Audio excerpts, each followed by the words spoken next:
जब आप कहते हैं कि आपने कई कई दिन आपको भोजन नहीं मिला, बालू भी पाई, महाराज जी बड़ा हृदय व्याकुल होता है। हम तो एक टाइम का भोजन नहीं करते तो दूसरे टाइम एकदम व्याकुलता और गुस्सा आने लग जाता है महाराज। पर वो लक्ष्य था, परिस्थिति थी, नियम था आकाश वृत्ति। आकाश वृत्ति का नियम ये होता है कि जो परमात्मा तुम्हारे सामने भेज दे बस वही पाना, न मांगना है न इशारा करना है किसी से। ऐसी वृत्ति क्या होता है, कष्ट सहना होता है। पर हम लोग ऐसे कट्टर नियम के थे, मृत्यु चाहे हो जाए अपने नियम को नहीं तोड़ना, मृत्यु हो जाए। नहीं तो ऐसी भूख लगती थी ना, तुम्हें कैसे बताएं, मतलब एकदम भूख ही भूख, लेकिन मांगना नहीं। हमारे सामने आके रख दिया तो हम पा लिए, मांगना नहीं किसी से कभी। पूरा जीवन व्यतीत हो गया। जैसे लोग कहते हैं ना जवानी में उद्दंडता सुहाती है, हमने जवानी में कभी किसी माता बहन को ऐसे नहीं देखा, कभी नहीं देखा, क्योंकि इसी की व्यवस्था ली थी तो और कहाँ से सुहाई दे।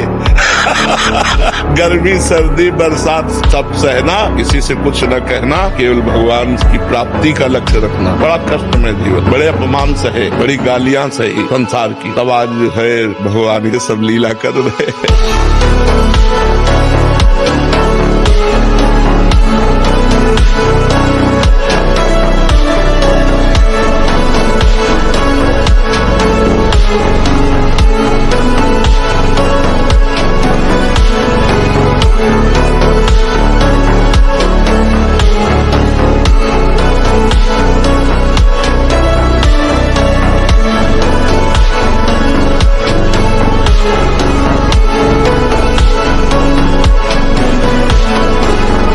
जब आप कहते हैं कि आपने कई कई दिन आपको भोजन नहीं मिला, बालू भी पाई, महाराज जी बड़ा हृदय व्याकुल होता है। हम तो एक टाइम का भोजन नहीं करते तो दूसरे टाइम एकदम व्याकुलता और गुस्सा आने लग जाता है महाराज। पर वो लक्ष्य था, परिस्थिति थी, नियम था आकाश वृत्ति। आकाश वृत्ति का नियम ये होता है कि जो परमात्मा तुम्हारे सामने भेज दे बस वही पाना, न मांगना है न इशारा करना है किसी से। ऐसी वृत्ति क्या होता है, कष्ट सहना होता है। पर हम लोग ऐसे कट्टर नियम के थे, मृत्यु चाहे हो जाए अपने नियम को नहीं तोड़ना, मृत्यु हो जाए। नहीं तो ऐसी भूख लगती थी ना, तुम्हें कैसे बताएं, मतलब एकदम भूख ही भूख, लेकिन मांगना नहीं। हमारे सामने आके रख दिया तो हम पा लिए, मांगना नहीं किसी से कभी। पूरा जीवन व्यतीत हो गया। जैसे लोग कहते हैं ना जवानी में उद्दंडता सुहाती है, हमने जवानी में कभी किसी माता बहन को ऐसे नहीं देखा, कभी नहीं देखा, क्योंकि इसी की व्यवस्था ली थी तो और कहाँ से सुहाई दे।